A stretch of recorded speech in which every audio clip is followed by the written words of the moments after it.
We are coming to you live from our Auckland Park studios. This is Prime News on SABC 3 and in your top stories at this hour.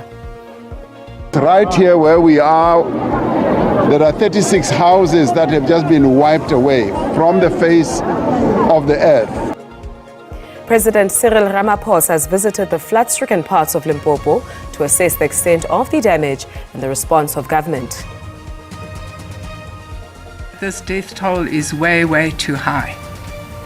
And that is why we are introducing a new measure. And that measure is to prevent any form of drinking and driving. Transport Minister Barbara Creecy is calling for legislative changes to ban any alcohol consumption for drivers. This as the department released statistics on road fatalities for the festive period. Crime Intelligence Head says that an in-depth analysis that was conducted has revealed that almost the entire SAPS in Gauteng is working with criminal cartels. And the DA's Federal Council chairperson, Helen Ziller, has questioned the timing of Dion George's resignation from the Democratic Alliance as well as Parliament.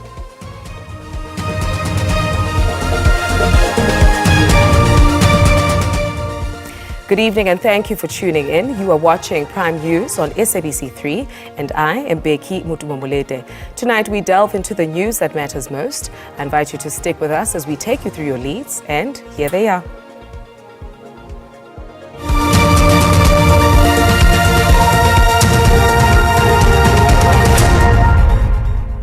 We launch with this. President Cyril Ramaphosa says that he has been struck by the amount of devastation caused by the floods in Limpopo, with 36 houses wiped away at Mbaula village in the Mopani district alone. The president visited the flood-stricken parts of the province this afternoon to assess the extent of the damage and the response of government.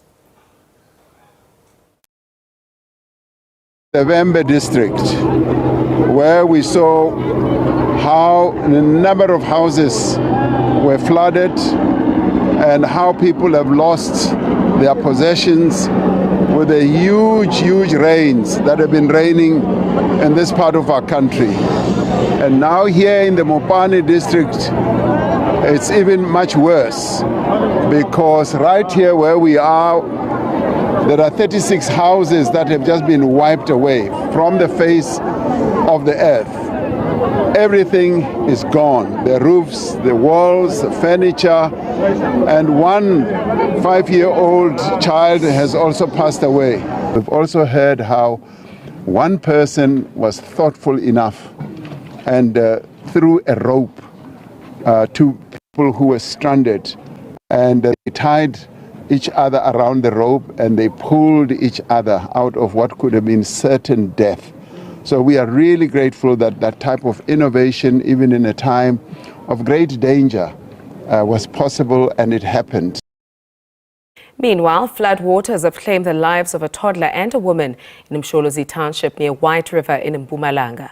A 45-year-old woman's body was recovered earlier today, 5 kilometers from where she was swept away while attempting to cross a stream. The incident comes just 2 days after a 2-year-old drowned in the same spot, raising renewed concerns about safety in flood-prone areas.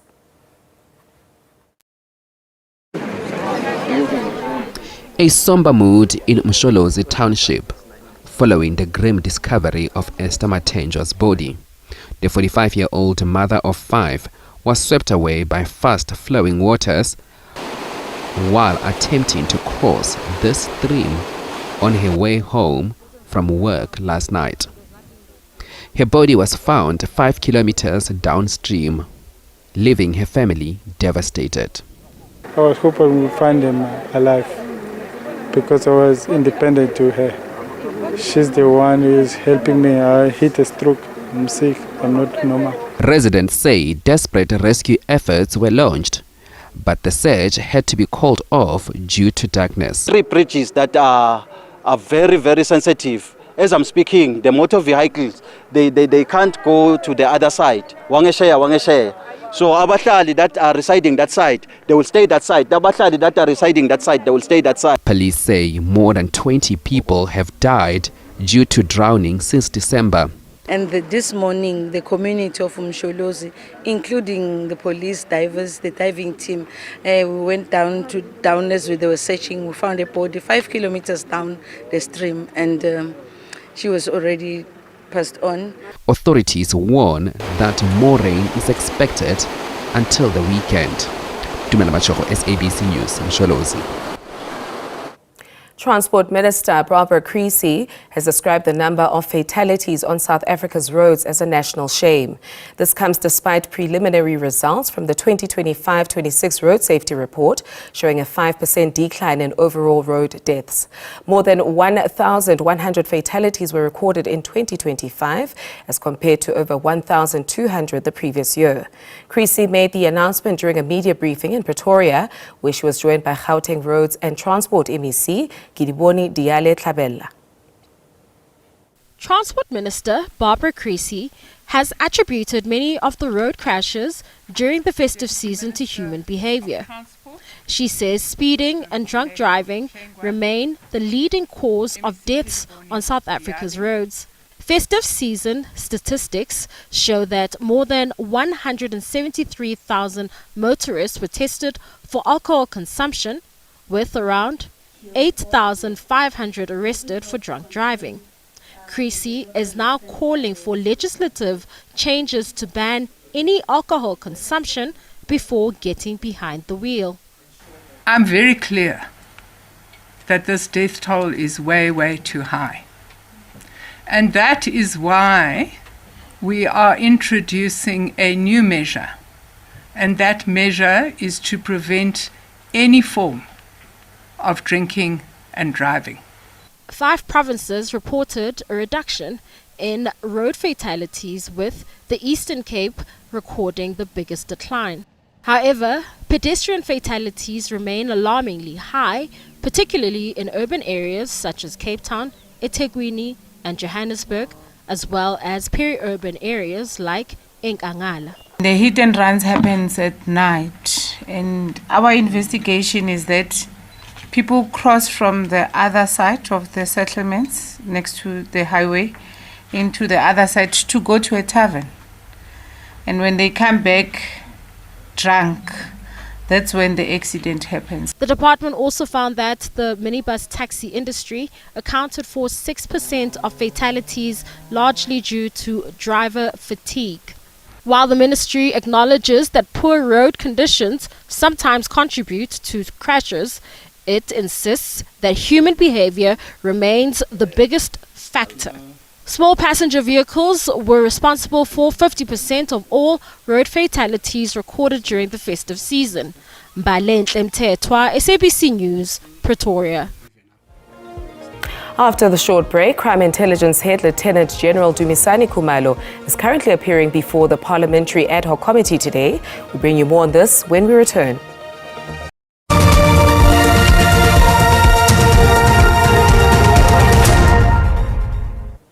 Welcome back to Prime News on 3. Crime Intelligence Head Lieutenant General Dumisani Khumalo says that an analysis and risk assessment revealed that almost the entire SAPS in Gauteng is working with criminal cartels. Khumalo is testifying before the ad hoc committee investigating allegations of criminal infiltration, corruption, and political interference in the justice system. Analysis and the threat and risk assessment, it had come out that almost the whole of SAPS in Gauteng is working for the cartel. So hence then we had to get the combat team even from the PKTT, and even the special task force that we used for that operation was not from Gauteng province, but was from outside Gauteng province. That is the operation of the 6th. So the PKTT suffered and is still suffering for that assistance of 2.5 weeks and 1 day, which raised a wrong impression that PKTT is investigating the cartel. We say that because whatever that we were doing in now this covert operation will find its way to the very same cartel. The Democratic Alliance says that it notes Dr. Deon George's resignation from all party structures and parliament. But the party's Federal Council chairperson, Helen Zille, has questioned the timing of his resignation. Zille says that Dr. Deon George left the DA before answering to his pending disciplinary hearing. He was hauled before the DA's Federal Legal Commission to answer to allegations that staff appointments to his former ministerial office were made in a way that unjustifiably raised their salaries. There are also claims that staff in his then ministry sought departmental information to pursue internal party political matters and brought the party into disrepute through the media. George cited the capture of the DA by the ANC as some of the reasons for leaving the party. Next up, the Gauteng Department of Education has reaffirmed its constitutional obligation to place every learner and assist parents while defending its online application system for grade 1 and 8 admissions, despite growing criticism. This comes as roughly 3,000 pupils remain unplaced 2 days into the school year, with parents being told to wait up to 10 days as the department negotiates with schools to increase capacity. Obligation is the department to make sure that all children of a school-going age, they are in a classroom. So there's no official who will say, go, we cannot assist you. It doesn't work that way. We're going to assist all parents. It might not be today, but we know, because we've been saying we are pressured, and we know where we are pressured. Here, it's in Ekurhuleni North, and we did say that most of the parents here, they are from Tembisa, Kempton Park, and yesterday in Morningside, those are from Ivory Park and Midrand. So we know that's where we are pressured, and we have plans, making sure that we talk with the principals, and so that we can then accommodate. But we can't say we're not going to assist them. After the break, Iran has temporarily closed its airspace to most flights, forcing airlines across the region to cancel, delay or reroute aircrafts. We'll have more details when we return.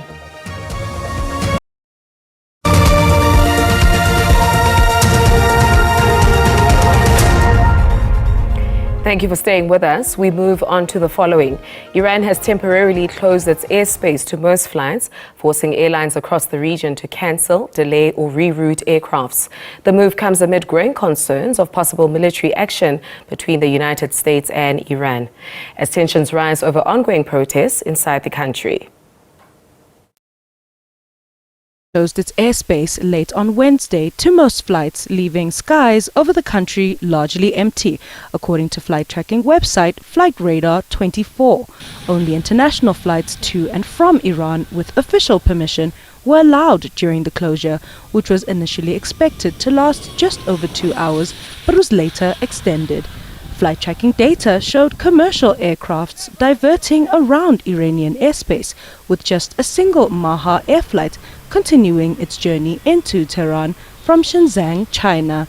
The sudden restriction forced airlines to cancel, delay or reroute flights, affecting international travel across parts of Asia and the Middle East.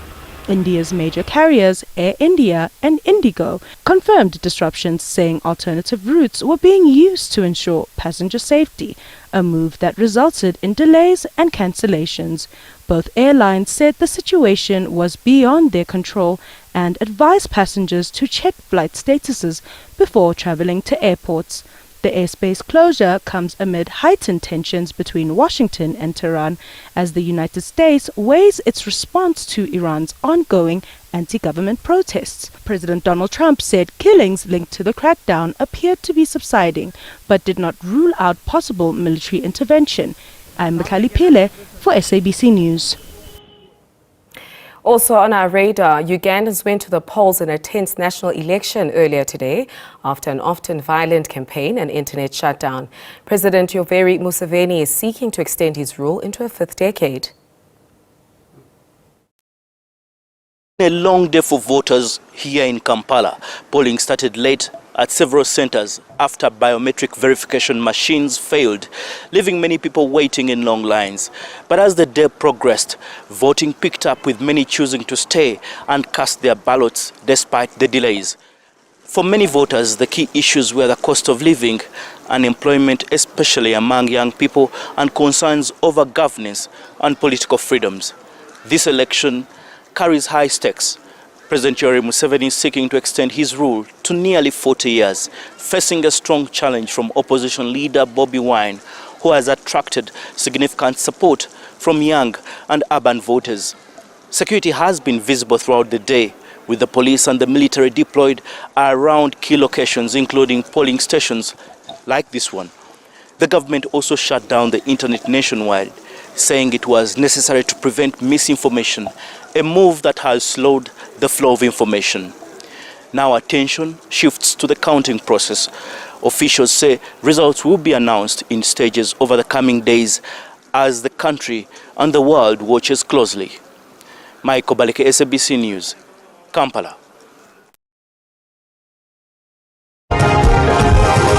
As we switch sporting codes, New Zealand Rugby's decision to part ways with head coach Scott Robinson has thrown the three-time world champions' plans for next year's World Cup into turmoil.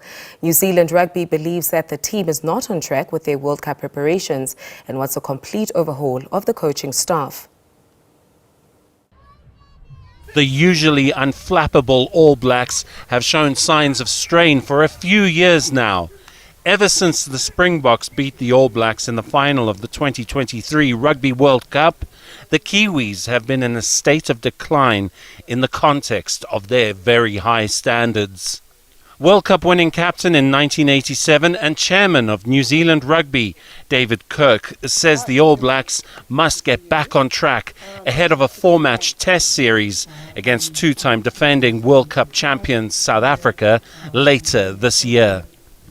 The view of the high performance team and of us generally was that the All Blacks are not on track in the way that we need them to be on track for the 2027 World Cup, and indeed for what will be a very demanding year in 2026 with the 4 matches against South Africa in rugby's greatest rivalry. The All Blacks lost to Argentina, South Africa and England in 2025. Player stocks are running low and senior players are reportedly increasingly frustrated by the way the national side is being managed. Robertson, said to be gutted, was seen as a leading light in New Zealand rugby, guiding the Crusaders to 7 Super Rugby titles. But ever since South Africa left Super Rugby, New Zealand has been struggling. Simon Burke, SABC News. It is now time for us to gaze at what lies beneath the big blue of our southern skies. Our weather whisperer is on standby with all of the details. Your forecast is coming up next.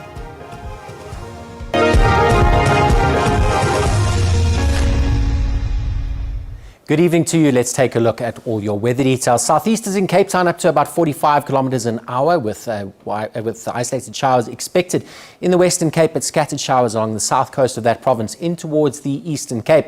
Scattered rainfall for the east coast of the country becoming widespread as you head just northwards of Durban, but more showers expected in the northeast of our country this evening. Please be on the lookout as floods have already taken place and more rainfall continues. Ahead towards tomorrow, the end of the working week sees again widespread showers through northern KwaZulu-Natal northwards in towards South Africa and across our borders in towards Mozambique. Please take care in these areas, while scattered showers are possible through the east coast of the country in towards the Free State province and northwest, whilst overnight isolated showers become in the forecast for the Eastern Capes and the south coast of South Africa this evening towards Cape Town. Southeasters up to 35 kilometers an hour on Friday. On to some alerts for this evening. Please be on the lookout for a South African Weather Service level 10 warning of disruptive rainfall through the shade of red on the map. Severe thunderstorms in parts of the interior of the KwaZulu-Natal province, and ahead towards tomorrow, again disruptive rainfall possible through parts of the northeastern areas of South Africa, while severe thunderstorms exist in the forecast through the Northwest Province southwards in towards the Free State and Eastern Cape. Otherwise, it'll be hot, dry and potentially windy through the Northern Cape, leading to possible fault fires. Uppington, a hot 22 degrees overnight. Cape Town 16 this evening with 18 expected in Gqeberha and East London overnight. Bloemfontein the same. Johannesburg dropping to 16, warming up tomorrow to a maximum of 26. Ermelo up to 19 tomorrow, whilst Mpumalanga warms up to about 23 degrees. That's in the northeast of South Africa. High 20s expected for both Richards Bay and Durban. Milder temperatures expected in East London and Gqeberha in the low 20s, whilst it'll be very hot through the northern parts of the Northern Cape. Uppington expected to rise to 37 degrees on Friday afternoon, whilst Cape Town warms up to about 26 degrees. Well, that's it from me. Take care and have a good night.